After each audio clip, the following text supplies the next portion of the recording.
In the early hours of a late August morning in 1997, a black Mercedes smashed into a concrete pillar in a Paris tunnel, killing Dodi Al-Fayed and Princess Diana, and within days mourners began laying flowers not only outside Kensington Palace, but at the doors of Harrods.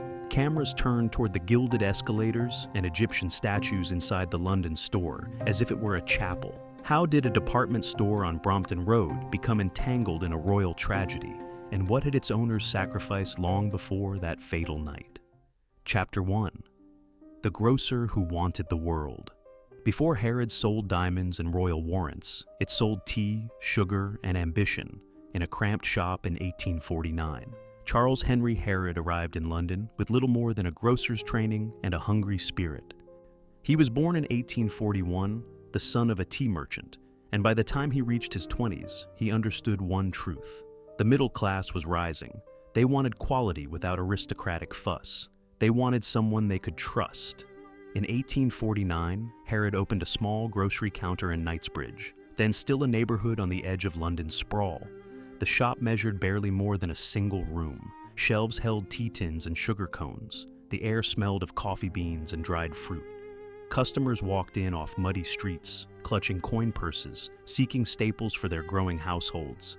Harrod made a promise. Every item would be fresh, every transaction fair. He did not overcharge. He did not deceive. In a city where grocers often mixed sawdust with flour or watered-down milk, his honesty became his brand. Yet the neighborhood grew. Railways pushed into Kensington. Grand homes appeared along quiet squares. Families with new money, earned in trade or industry, filled drawing rooms with furniture and pantries with provisions. They needed someone who understood their aspirations. Harrod expanded. By 1860, he had taken over adjacent rooms. He hired assistants. He added departments for meat, bread, and flowers. The store became a destination. Women sent their cooks with shopping lists. Gentlemen stopped by for cigars. The name Harrod began to mean reliability, but something deeper drove him. It was not just profit. It was the hunger to build something that would outlast him, to carve a place in a city that devoured the weak and crowned the clever. By 1880, the store employed more than 100 staff, and annual sales topped several thousand pounds. The building stretched across multiple storefronts, connected by narrow doorways and cluttered back rooms. Goods arrived daily by cart. Orders were taken by hand. The pace never stopped. Charles Henry Harrod had built a machine. It hummed with activity. It fed on the endless appetite of London's middle class, and it demanded more space, more goods, more trust, more reputation. He passed the business to his son, also named Charles, in the early 1880s. The younger Harrod inherited not just a shop, but an idea. That idea was simple: serve everyone who could pay, but make them feel they were entering a palace, not a pantry. The store was no longer just selling tea and sugar. It was selling the dream of belonging. The dream that anyone with enough money could live like the rich, that they could walk into a grand hall and be treated with respect. London watched. The city was changing. Electric lights replaced gas lamps. Omnibuses carried passengers across widening streets. Department stores began to rise, offering everything under one roof. Harrods was part of that transformation, but it wanted to be more. The question was simple: could a grocer's counter become a kingdom? By December 1883, the answer seemed within reach. The store was thriving. The name was known. The future stretched out like a ribbon. And then, fire came. Chapter 2. The Fire That Forged a Palace. In December 1883, flames tore through the store and nearly erased its future in a single night. It started in the early hours. No one knows exactly how. Perhaps a gas lamp tipped. Perhaps faulty wiring sparked. The building, crammed with wood shelves and paper wrapping and fabric goods, became a furnace. Fire ate through walls. Smoke poured into the street. By dawn, the roof had collapsed. Charles Harrod stood in the rubble. Everything he had built was ash. Stock destroyed, records burned, the carefully constructed trust between grocer and customer reduced to charred beams and broken glass. Most men would have walked away, taken the insurance money, started over somewhere quieter. But Harrod did something audacious. He promised every customer that their Christmas orders would still be delivered, on time, in full. He rented temporary space. He called in favors from suppliers across the city. He worked 20-hour days, reconstructing orders from memory and hastily copied receipts. And on Christmas morning, goods arrived at doorsteps as promised. That act of defiance cemented the Harrods name. It became a legend. The store that refused to die. The grocer who kept his word even when his building burned. But the fire did more than test loyalty. It forced a decision. Rebuild small or rebuild grand. Harrod chose grand. He hired architects. He bought adjacent properties. He planned a structure that would dwarf every competitor. And then he brought in Richard Burbage, a manager with ambition to match his own. Burbage understood something crucial. The future belonged not to grocers, but to experiences. People did not just want goods. They wanted spectacle. They wanted to feel transported. They wanted shopping to be an event. Together, Harrod and Burbage transformed the site into a palace. By 1890, the new building had opened. It had multiple floors, wide staircases, electric lighting, departments for clothing, furniture, perfume, and jewels. A food hall lined with tiled walls and polished counters. The air smelled not of smoke, but of luxury. The scale was staggering.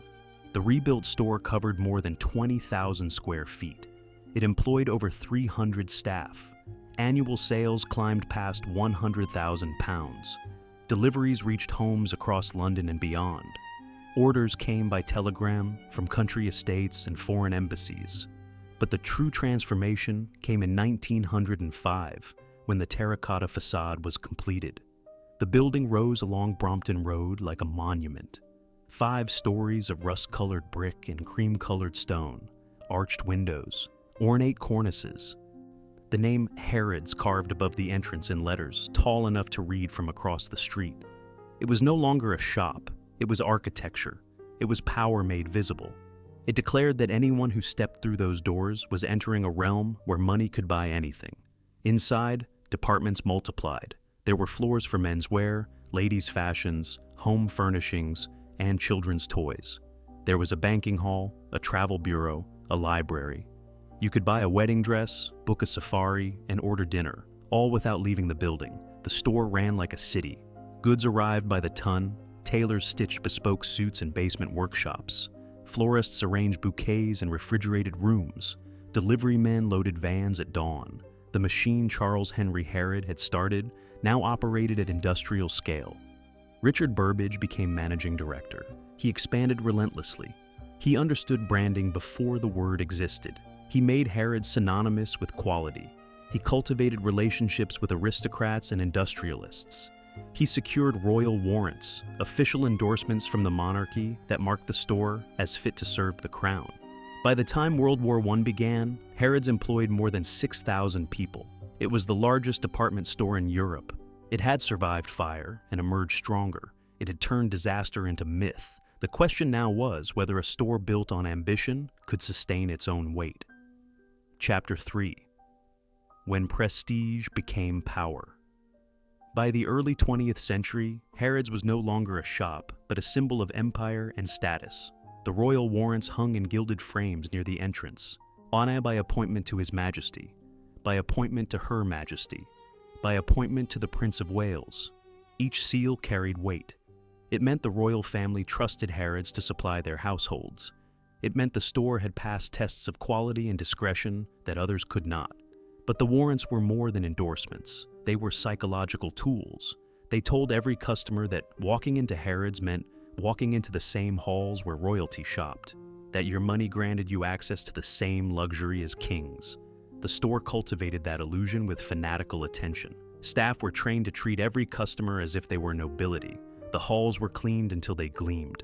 Goods were displayed like museum pieces. Everything whispered exclusivity. Yet, Harrods also claimed to serve everyone. Its motto was simple: all things for all people, everywhere. If you had money, you belonged. Birth did not matter. Title did not matter. The transaction was pure, cash for goods, desire for fulfillment. This contradiction defined the place. It was democratic in its commerce, but aristocratic in its presentation. It promised that wealth could erase class, that anyone could buy their way into refinement. The departments reflected that promise. You could buy a Persian rug or a packet of tea, a diamond necklace or a tin of biscuits. The store stretched from the mundane to the opulent without apology. It understood that luxury was as much about access as it was about objects. By the 1920s, Harrods had become a pilgrimage site for the global elite. Tourists from America and Europe arrived with shopping lists. Orders came from palaces in India and estates in South Africa.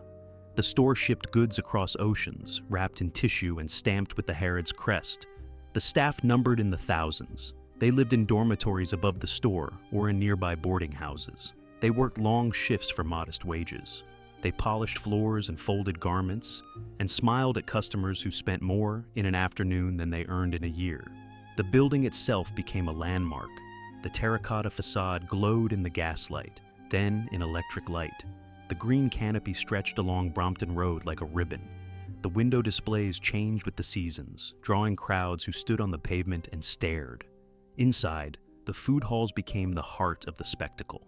Marble counters, tiled walls, rows of imported delicacies, caviar from Russia, Emo champagne from France, chocolates from Switzerland. The air was cool and smelled of roasted coffee and cured meats. Scale became its own advertisement. The store covered more than 1 million square feet across 7 floors. It held over 330 departments. It employed more than 5,000 people at peak. Annual sales climbed into the millions of pounds. It was a machine that never stopped, fed by the desires of a world that equated beauty with worth. But beneath the glittering surface, something harder operated. Harrods was not a charity. It was a business. It extracted profit from every transaction. It paid suppliers as little as possible and charged customers as much as the market would bear. It was ruthless in its efficiency. The Depression tested that system. Sales dropped. Customers tightened budgets. As the store adapted, it held sales, it cut staff, it survived. Because Harrods had built something more durable than wealth. It had built myth. People believed in Harrods. They believed it represented quality and permanence. They believed that as long as the Teracotta Palace stood on Brompton Road, some part of Britain's greatness endured. World War II brought bombs. The building was damaged but not destroyed. Staff slept in the basements during air raids. Goods were rationed. But the store stayed open. It became a symbol of defiance. Shopping there was an act of faith that normal life would return. And it did. By the 1950s, Harrods was booming again. Post-war prosperity brought new customers. The middle class expanded. Consumer culture exploded. The store added floors. It modernized departments. It installed escalators. The escalators became iconic. They carried shoppers between floors in smooth, gliding ascents. They were a marvel of engineering and a metaphor for social mobility. You stepped on at the bottom and rose effortlessly to the top. By the 1980s, Harrods had become a monument. It no longer needed to prove itself. It simply existed, vast and seemingly eternal. It had survived fire, war, and economic collapse. It had become part of London's identity. But monuments attract ambition. And in 1985, a man with hunger matching the original grocers arrived to claim the palace as his own. Chapter 4: The Billionaire Who Bought a Kingdom. In 1985, Mohammed Al-Fayed paid more than £600 million to claim Harrods as his prize. He was born in Egypt, though even that fact would later be disputed. Some accounts say he grew up in Alexandria in modest circumstances, the son of a schoolteacher. Others, including his own, painted a wealthier background. What is certain is that by middle age, Mohammed Al-Fayed had accumulated a fortune through shipping, construction, and connections that stretched from the Middle East to Europe. He married into a wealthy Saudi family. He advised sultans. He brokered deals that moved millions across borders. He built a reputation as a fixer, a man who could make difficult things happen. But money was never enough. He wanted something more elusive. He wanted legitimacy. He wanted the British establishment to accept him as one of their own. Harrods was the key. He understood that owning the store would grant him a platform, a symbol, a weapon. It would force the doors of high society open. Yet it would make him impossible to ignore. The acquisition was complex. The store was owned by a public company with ties to old money. Al-Fayed moved carefully. He assembled a bid. He negotiated terms. He secured financing. and in March 1985, the deal closed. More than £600 million. At the time, it was one of the largest retail acquisitions in British history. The store employed around 5,000 staff. It operated 70-plus departments across 7 floors. It covered roughly 1 million square feet. Annual revenue topped £300 million. It held royal warrants. It was the most famous department store in the world. Al-Fayed walked into the building as its new owner and immediately set about reshaping it in his image. He renovated floors. He added Egyptian touches. Its statues of pharaohs appeared in the halls. The escalators were rebuilt with brass railings and sphinxes. The Egyptian theme was not subtle. It was a declaration. This was his store now. His heritage would be visible in every corner. He installed himself in an office on the upper floors and began hosting events. He invited celebrities. He courted politicians. He threw parties that mixed commerce with influence. Harrods became his salon, his stage, his proof that he had arrived. But the establishment did not embrace him. They watched with suspicion. Who was this man with unclear origins and vast wealth? Where had the money come from? What did he want? Al-Fayed wanted a British passport. He wanted citizenship. He wanted to be recognized as a philanthropist and a pillar of the community. He donated to charities. He supported hospitals. He bought estates in Scotland. He courted favor with anyone who might smooth his path. The rejection stung. Applications were delayed. Questions were raised. The more he pushed, the more resistance he met. And the more he was rejected, the angrier he became. Harrods became his fortress and his weapon. He used it to signal wealth and power. He used it to make connections. He used it to remind the British elite that he owned something they could not take from him. The Teracotta Palace was his, the royal warrants were his, the legacy was his, but ownership of a symbol does not grant acceptance. And as the years passed, Al-Fayed's frustration turned into something darker. He began to believe the establishment was not just ignoring him, they were actively working against him. He became convinced that unseen forces controlled British power, that old families and secret networks pulled strings, that he would never be allowed into the inner circle no matter how much he spent or how loudly he proclaimed his loyalty. The store reflected his obsession. It became more opulent, more Egyptian, more personal. He added a memorial to his father. He filled the halls with artifacts that told his version of his family's history. Harrods was no longer just a department store. It was a monument to Muhammad Al-Fayed's defiance. His son Dodi grew up in that shadow. Born in 1955, Dodi was raised between continents. He attended schools in Europe. He worked in film production. He moved through circles of wealth and celebrity with ease but without clear direction. Muhammad wanted Dodi to take over the empire, and he wanted his son to carry the name forward, to build on what he had created. But Dodi seemed more interested in parties than business. He dated models and actresses. He spent money on cars and yachts. He floated through life as if searching for something he could not name. The relationship between father and son was complicated. Muhammad was driven, relentless, obsessed with legacy. Dodi was softer, less certain, caught between his father's expectations and his own desires. And then, in the summer of 1997, Dodi met Princess Diana. The encounter changed everything. Suddenly, the Al-Fayed name was linked to royalty. Cameras followed them. Tabloids speculated. The world watched. Muhammad saw opportunity. If Dodi married Diana, the family would be connected to the British crown. The establishment would have no choice but to accept them. The rejection would end. The vindication would be complete. But the story was careening toward a different ending. Chapter 5: Bribes, Titles, and the Battle for Belonging. Within years of the purchase, Parliament was investigating allegations that money had been used to buy influence. The scandal broke in the mid-1990s and became known as cash for questions. At its center was a claim that Muhammad Al-Fayed had paid members of Parliament to ask questions on his behalf, to lobby for his interests, to use their positions to advance his agenda. The allegations were specific. Al-Fayed, through intermediaries, had allegedly given envelopes of cash to certain MPs. In return, they would raise issues in the House of Commons. Thus, they would challenge government decisions that affected his businesses. They would provide access and legitimacy. 2 MPs were named: Neil Hamilton and Tim Smith. Both were conservatives. Both denied wrongdoing at first. Then Smith admitted he had accepted payments and resigned. Hamilton fought, he denied, he sued. He became the face of the scandal. The press devoured it. The story had everything: money, power, accusations of corruption at the heart of British democracy. And at the center, a foreign billionaire who seemed willing to do anything to gain acceptance. Al-Fayed did not hide. He admitted he had given money, but he framed it differently.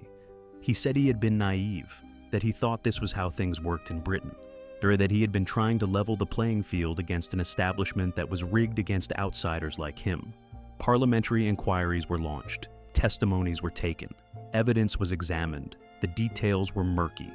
Cash had changed hands. Questions had been asked. But proving a direct quid pro quo was harder. Hamilton's legal battle became a public spectacle. He took Al-Fayed to court for defamation. The trial exposed private conversations, financial records, and personal grievances. In the end, Hamilton lost. The court found that Al-Fayed's claims were substantially true, but the damage spread beyond Hamilton. The scandal tainted the entire political class. It fed public cynicism. It suggested that influence could be bought, that democracy was for sale, that the game was rigged. For Al-Fayed, the scandal was both victory and loss. He had exposed what he saw as hypocrisy. He had proven that some MPs were willing to take money, but he had also reinforced his image as an outsider, willing to bend rules, a man who could not play by the establishment's code because he did not understand it or refused to accept it.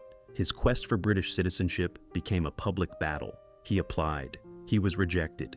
He reapplied. He hired lawyers. He lobbied officials. He made donations. He bought estates.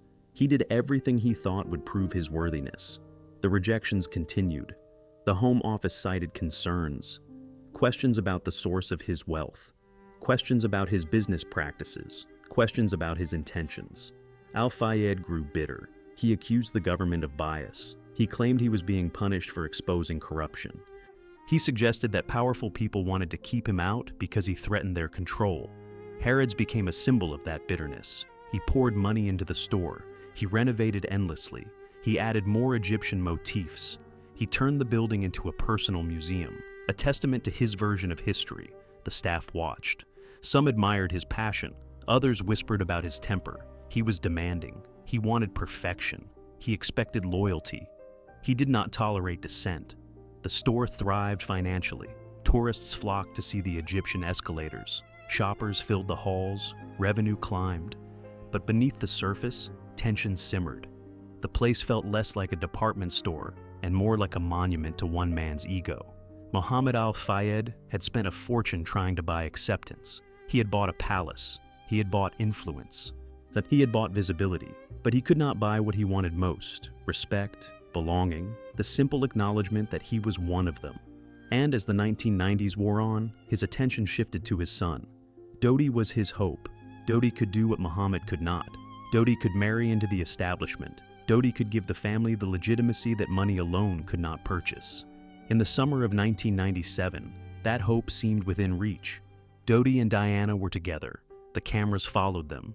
The world speculated, and Mohammed watched, calculating, hoping, believing that vindication was finally at hand. But hope is a fragile thing. Chapter 6: Love Under the Gilded Ceilings. In the summer of 1997, Dodi Al-Fayed walked through Harrods as heir to a fortune and a legacy he never fully chose. He was 42. He had spent his life moving between worlds, born in Egypt, raised partly in Europe, educated in Switzerland and Britain. He spoke multiple languages. He dressed impeccably. He had money and charm and access to almost anything. But he lacked direction. He had worked in film production, financing small projects that never quite succeeded. He had dated a string of glamorous women. He lived in expensive apartments and drove fast cars. He seemed to be searching for something that always stayed just out of reach. His father wanted him to be serious, to take over the businesses, to build the dynasty. But Dodi resisted. He wanted to be liked, not feared. He wanted pleasure, not responsibility. Then he met Diana, or perhaps re-met her. They had crossed paths before, casually, and in the overlapping circles of wealth and celebrity. But in the summer of 1997, something shifted. Diana was freshly separated from Prince Charles. She was adrift. She was searching for escape, for privacy, for a life beyond the suffocating scrutiny of the royal family. Dodi offered her refuge. He invited her to join his family on vacation. They sailed on Mohammed's yacht in the Mediterranean. The press followed. Photographers and speedboats chased them. Helicopters circled overhead. Every meal, every embrace, every moment became public property. Diana seemed drawn to Dodi's gentleness. He was not demanding. He showered her with gifts. He listened. He made her feel seen. For someone who had spent years being managed and criticized and used as a symbol, his attention must have felt like relief. Next, Mohammed watched with satisfaction. His son was dating the most famous woman in the world, the mother of the future king. If they married, the Al-Fayed name would be woven into British history. The establishment would have no choice but to accept them. All the years of rejection would be avenged. But the relationship was fragile. It had only been weeks. Dodi and Diana barely knew each other. The intensity came not from deep connection, but from circumstance. She was fleeing a marriage. He was searching for purpose. They found each other at a moment when both were vulnerable. The media speculated endlessly. Were they engaged? Would she marry him? What would the royal family say? The coverage was relentless. Every photograph was analyzed, every gesture interpreted. The world projected its fantasies and fears onto two people who were simply trying to navigate their own confusion. Harrods became part of the narrative. Dodi took Diana shopping there. They walked through the Egyptian halls. They passed beneath the golden ceilings. The store, with all its opulence and ambition, became the backdrop for a romance that the public desperately wanted to believe in. Journalists wrote about the contrast, the princess and the playboy, the divorced mother of princes and the son of a controversial billionaire. It was a tabloid dream. It fed every narrative about rebellion and escape and forbidden love. But beneath the spectacle, both Dodi and Diana were trapped. She could not go anywhere without being followed. He could not escape his father's expectations. Their romance, such as it was, existed in a fishbowl, and every private moment became a public performance. In late August, they traveled to Paris. They stayed at the Ritz Hotel, owned by Mohammed Al-Fayed. They dined. They tried to evade the photographers. They made plans to return to London. Dodi bought a ring. Whether he intended to propose or simply wanted to give Diana a gift remains unclear. But the ring became part of the legend that followed, a symbol of what might have been. On the night of August 30th, they left the Ritz shortly after midnight. They wanted to escape the paparazzi camped outside. A decoy car was sent in one direction. Dodi and Diana climbed into a black Mercedes with a driver named Henry Paul and a bodyguard named Trevor Rees-Jones. Henry Paul had been drinking. His blood alcohol level would later be measured at more than 3 times the legal limit. Though he drove fast, trying to outrun the motorcycles that followed, he entered the Pont de l'Alma tunnel at high speed, and then the car hit a pillar. The impact killed Dodi instantly. Diana was critically injured. She was pulled from the wreckage and taken to a hospital. She died a few hours later. The world stopped. The news spread across continents. People who had never met Diana wept. Strangers laid flowers. The grief was profound and inexplicable. A collective mourning for a woman who had become a symbol of vulnerability and grace. Back in London, the shock rippled through Harrods, the store where Dodi had walked just days before, the halls where his father had built a monument to his own ambition, the Egyptian escalators that now seemed to carry a darker meaning. Mohammed Al-Fayed's world shattered. His son was dead. But his hope for vindication was gone, and in the days that followed, his grief would twist into something else. Rage, conspiracy, a refusal to accept the simple, terrible truth that an accident had taken his son. Flowers began to pile up outside Harrods. Mourners treated the store like a shrine. They left notes. They lit candles. They stood on Brompton Road and cried for a princess and a man they had never known. The store had become a stage for grief, and Mohammed Al-Fayed would make sure the world never forgot. Chapter 7. The tunnel that shattered everything.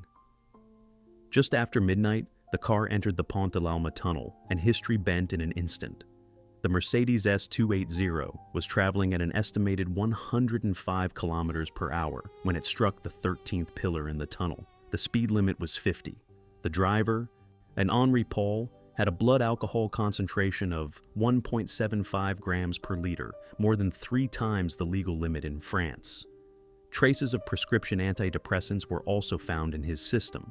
The car was not being chased at the moment of impact.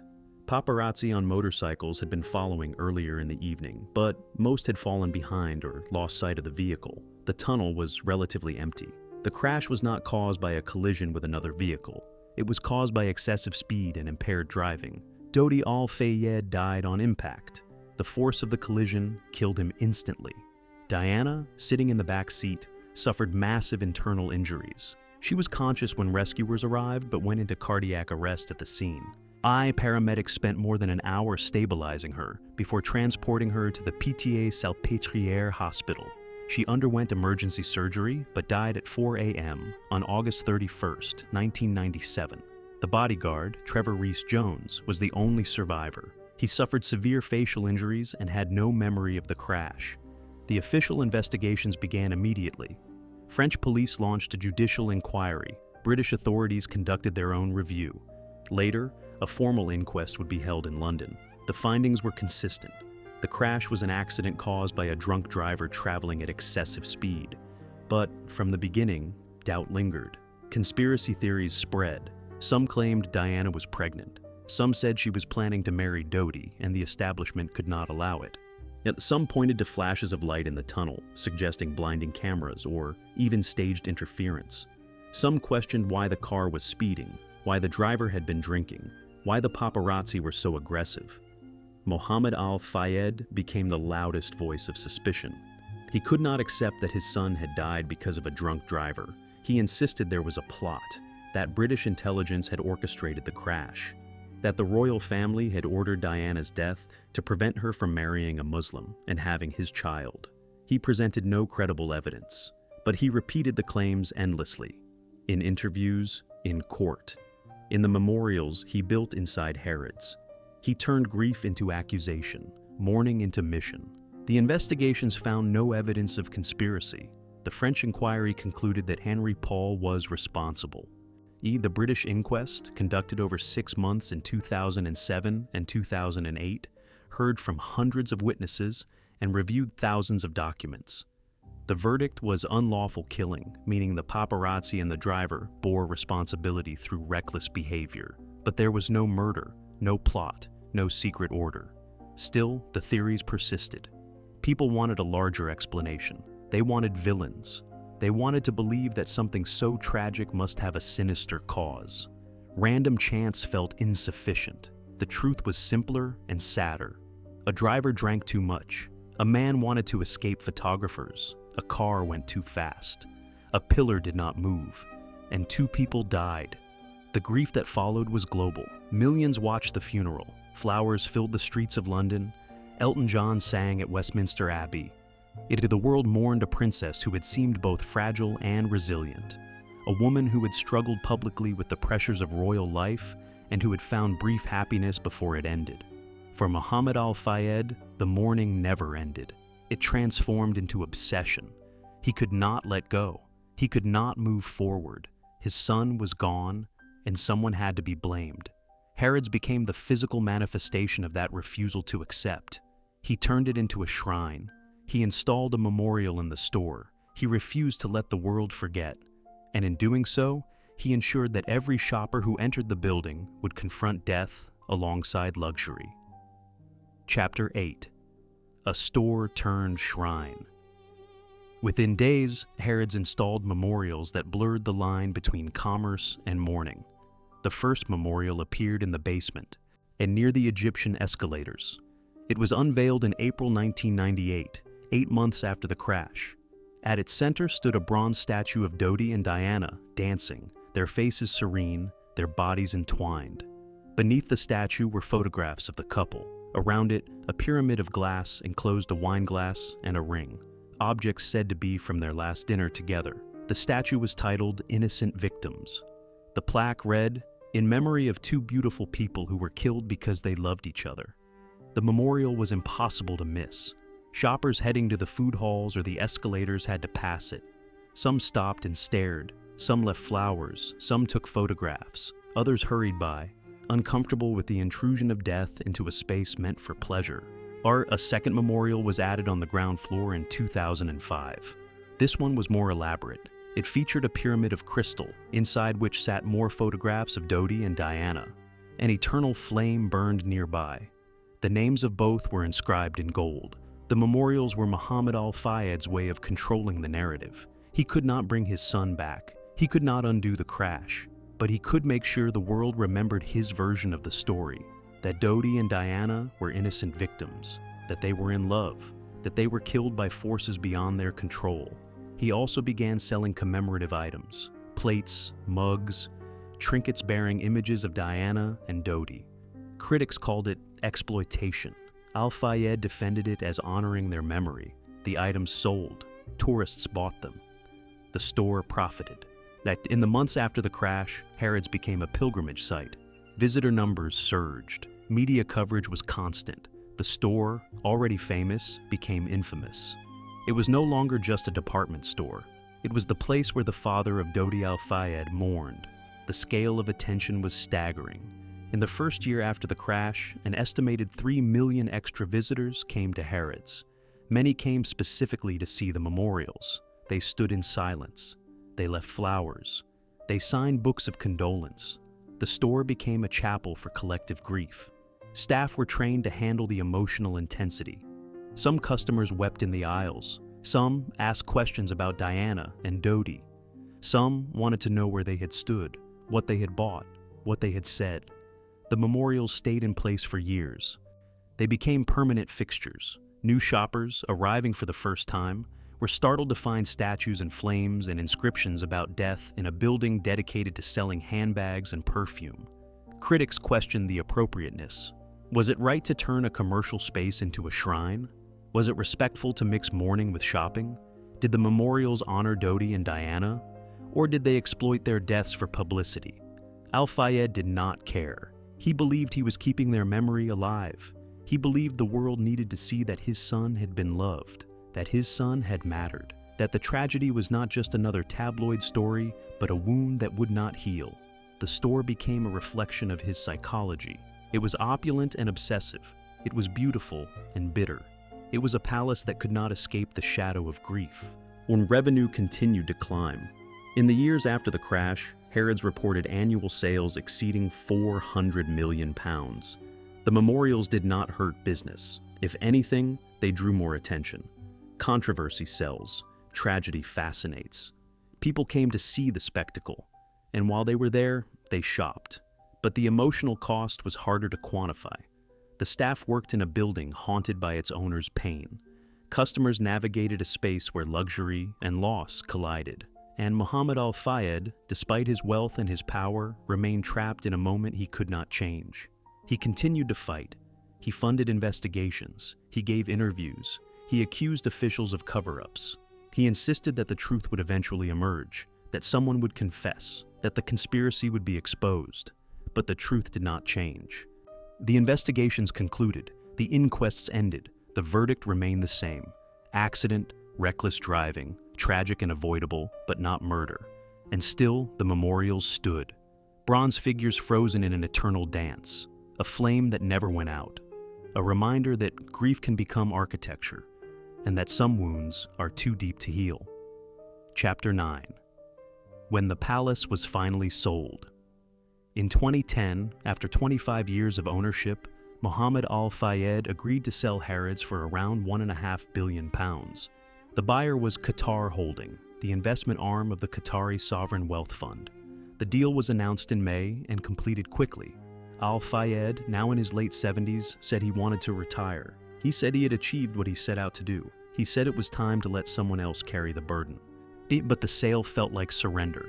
For 25 years, Harrods had been his kingdom. It had been the symbol of his arrival, the proof that he could own something untouchable, the monument to his ambition. And now he was walking away. The price was significant. £1.5 billion, more than double what he had paid in 1985. Financially, it was a triumph. He had transformed the store. He had increased its value. He had built something lasting. But the financial success could not erase the personal cost. His son was dead. His battle for acceptance had failed. His conspiracy theories had been dismissed. His memorials would soon be dismantled. The Qatari owners moved quickly to reshape the store. They removed the memorials to Dodi and Diana. The bronze statue, the pyramid, the eternal flame, all were taken down. Al-Fayed protested. He called it disrespectful. He said the new owners were erasing history, but the Qataris saw it differently. They wanted Harrods to move forward. They wanted it to be a store again, not a shrine. They wanted customers to focus on luxury, not loss. They invested heavily in renovations. Over the next few years, they spent hundreds of millions of pounds updating departments, modernizing systems, and enhancing the customer experience. They added new brands. They expanded the beauty halls. They upgraded the technology. The Egyptian touches remained, but they were muted. The escalators stayed. The pharaoh statues stayed. But the store no longer felt like a personal museum. It felt like a global brand managed by professionals. Staff noticed the change. The intensity lifted. The obsession eased. The building breathed differently. It was still demanding, still relentless. But the pressure came from business targets, not one man's grief. Visitor numbers remained high. Harrods attracted more than 15 million visitors a year by the mid-2010s. Annual revenue exceeded £1 billion. The store employed around 5,000 staff across 300-plus departments. It covered the same million square feet it had occupied for decades.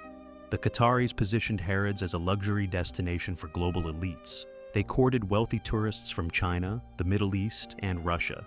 They offered personal shopping services. They created private lounges. They turned the store into an experience tailored for the ultra-rich. But they also maintained the illusion of accessibility. Anyone could walk in. Anyone could browse. The grand halls and polished floors were open to all.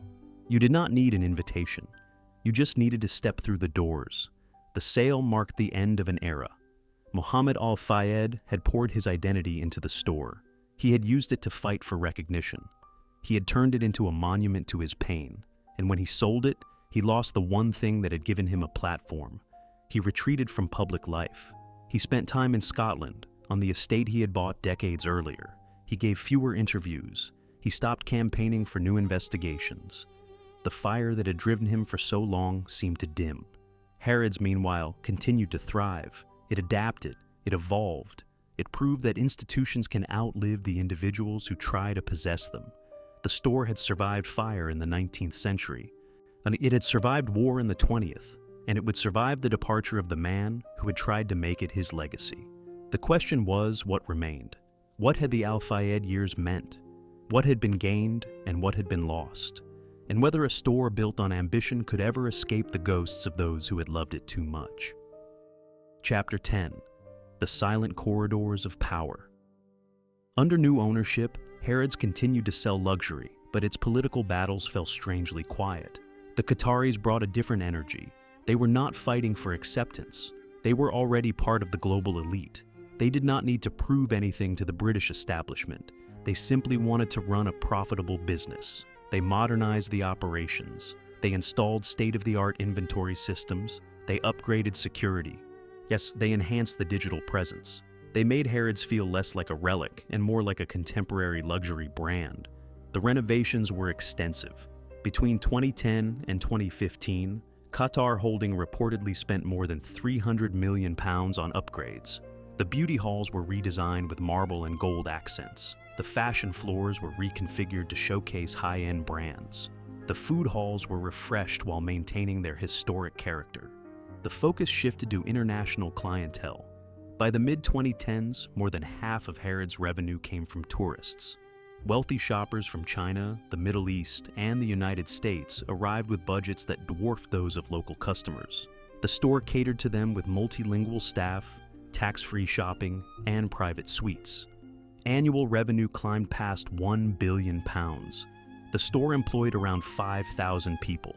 It attracted 15 to 20 million visitors each year. The scale remained immense, but the purpose had clarified. It was no longer a monument. It was a machine designed to extract maximum profit from global luxury demand. the royal warrant stayed on the walls.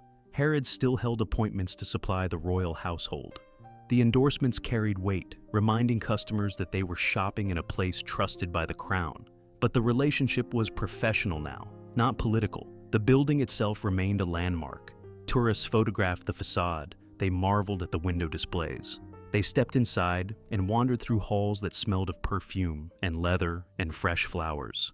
The store delivered the spectacle it had always promised, but something had changed. The intensity was gone.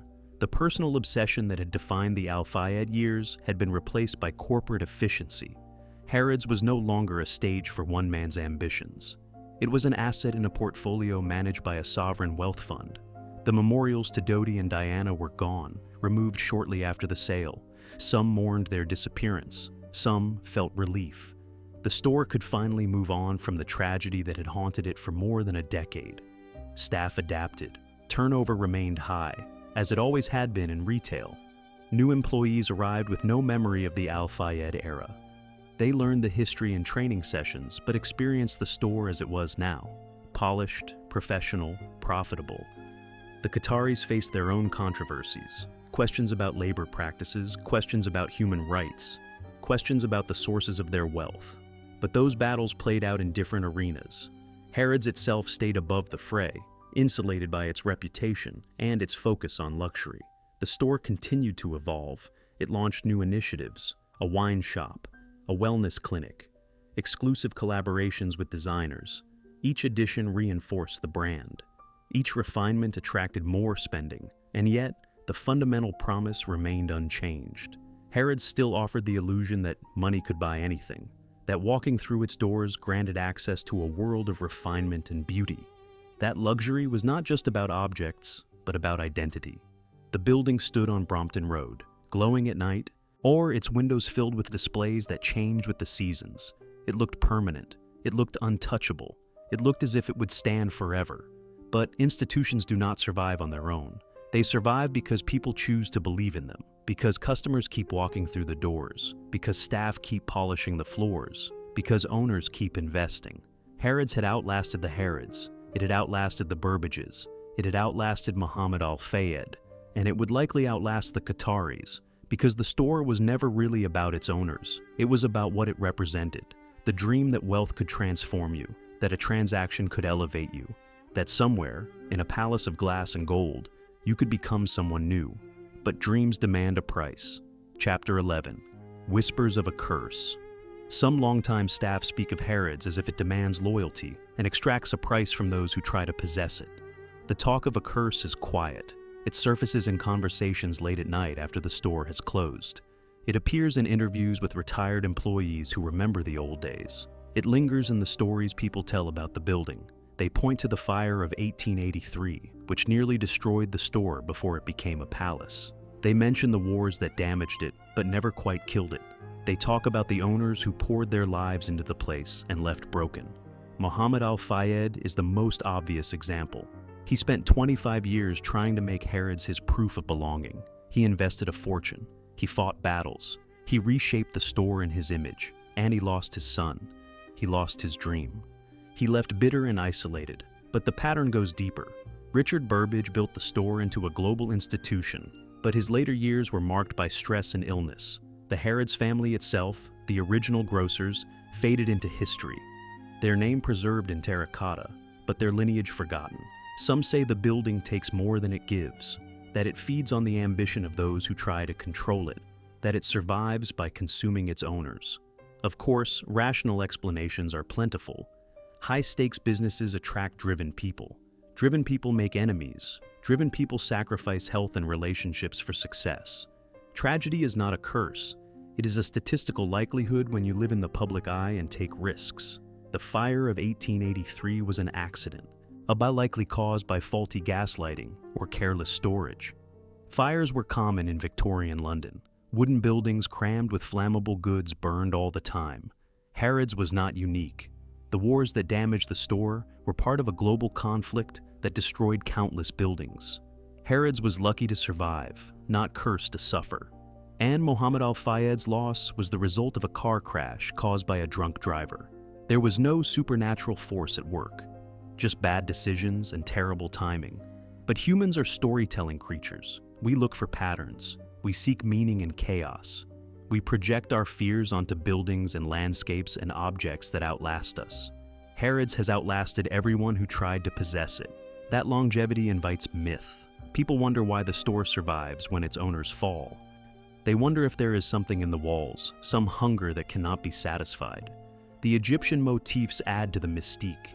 Ancient Egypt is associated with curses, pharaohs, tombs, warnings carved into stone about those who disturb the dead. Al-Fayed filled the store with those symbols. He installed sphinxes and statues. He turned the escalators into a journey through a necropolis. And then his son died, and the memorials he built became shrines. And the store, already laden with myth, became the site of a personal tragedy that seemed almost designed to feed the legend. Staff who work there late at night sometimes feel it. The silence after closing, the empty halls that were packed with people hours before, the sense that the building is watching, waiting, that it knows it will outlive everyone. Yeah, but these feelings are not unique to Harrods. Any large old building carries a presence. Theaters, hotels, government buildings, places where human drama has unfolded for generations feel heavy with history. It is not a curse, it is memory. And yet, the whispers persist. Because there is something seductive about the idea that a building can demand a price. That beauty and power and luxury come with a cost that cannot be avoided. That those who reach too high will fall harder. The truth is likely simpler. Harrods is a business. Businesses are ruthless. They consume resources, they exhaust workers. They reward the clever and crush the weak. They operate according to laws of economics, not magic. But economics can feel like magic when the numbers are large enough, when billions of pounds change hands, when fortunes are made and lost. It could be when lives are shaped by decisions made in boardrooms and sales floors. Harrods is not cursed, but it is relentless. It demands excellence. It rewards ambition. It punishes failure, and it survives year after year, while those who try to control it come and go. The building stands, the name endures, the customers keep coming, and somewhere, in the quiet moments between transactions, the store seems to whisper a simple truth, that it does not belong to anyone, that it never did, that it will outlast them all. Chapter 12. What the Palace Really Cost. In the end, Harrods still stands on Brompton Road, glowing each night as if untouched by grief. The lights never dim, the windows are always polished, the displays change with the seasons, offering visions of beauty and refinement to anyone who passes by. The store looks eternal. It looks like it has always been there and always will be. But beneath the surface, the cost is written in stories. In the grocer who built an empire and saw it consumed by fire. In the manager who rebuilt it and worked himself to exhaustion. In the billionaire who bought it to prove his worth and lost his son. Harrods promised them all the same thing. That ambition could be rewarded. That hard work and money and vision could create something permanent. That a building could become a legacy. And it did. The store endures. The name is recognized around the world. Millions of people pass through its doors each year. It has survived for more than 170 years. It has weathered fires and wars and scandals and tragedies. But the people who built it did not endure. Charles Henry Harrod is a name carved into history but forgotten in life.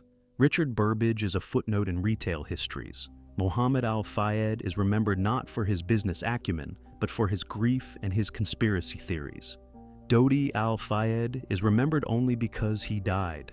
His life, his choices, his dreams, all are overshadowed by a single night in a Paris tunnel. He became a symbol, a victim, a statue frozen in bronze beneath an Egyptian ceiling.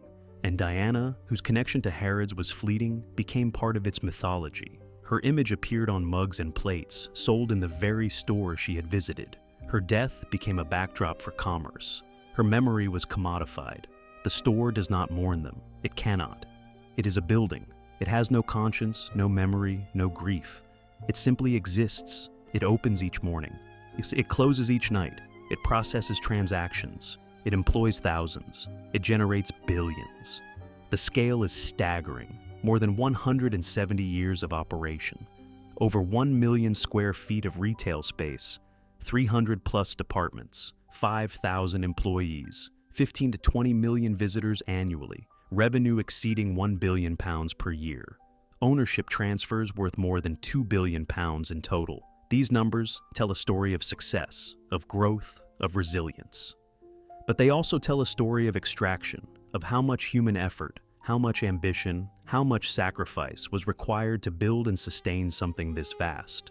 The workers who polished the floors and folded the clothes and smiled at customers for modest wages. The managers who worked 60-hour weeks to meet impossible targets. And it's the owners who poured their identities into the place and left diminished. Harrods demanded all of it, and it gave back wealth, yes, and prestige, yes, but at a cost that cannot be fully measured. Because the cost was not just financial, it was emotional, it was spiritual, it was the belief that a building could fulfill you, that ownership could complete you, that beauty could protect you from the ordinary tragedies of being human. Muhammad Al-Fayed believed that. He thought buying Harrods would grant him acceptance. He thought reshaping it would prove his worth. He thought his son's romance with Diana would vindicate everything. And when his son died, he thought conspiracy theories would give the tragedy meaning. But there was no meaning, just a drunk driver and a fast car and a concrete pillar. Just a father who could not accept that all his money and power could not bring his son back. The memorials are gone now. The bronze statues were removed. The eternal flame was extinguished. The photographs were packed away. Harrods moved on because stores do not mourn, they adapt. And yet, the building remembers, not in any mystical sense, but in the way all places remember, through the stories people tell, through the images that linger, through the knowledge that something happened here, something that mattered, something that cannot be undone. Tourists still visit. They take photographs of the facade. They ride the Egyptian escalators. They buy handbags and perfumes and souvenirs. They participate in the same dream that has sustained the store for more than a century. The dream that luxury can transform you. That spending money can make you feel special. That walking through these doors grants you access to something beyond the ordinary. And perhaps it does, for a moment. For the time it takes to choose a scarf or sip champagne in the food hall. For the duration of a transaction. But the transformation is temporary. The doors open and close. The customers leave. The store remains. What Harrods reveals is simple and brutal. That supreme luxury demands a human cost. That beauty is built on sacrifice. That institutions outlive individuals. That no amount of wealth can shield you from loss. The palace still glows. The name still shines. The promise still seduces. And somewhere, someone is walking through those doors, believing that this time will be different, that they can possess the dream without paying the price. But the palace does not belong to them. It never did. It belongs to itself, and it will stand long after they are gone, waiting for the next dreamer to arrive.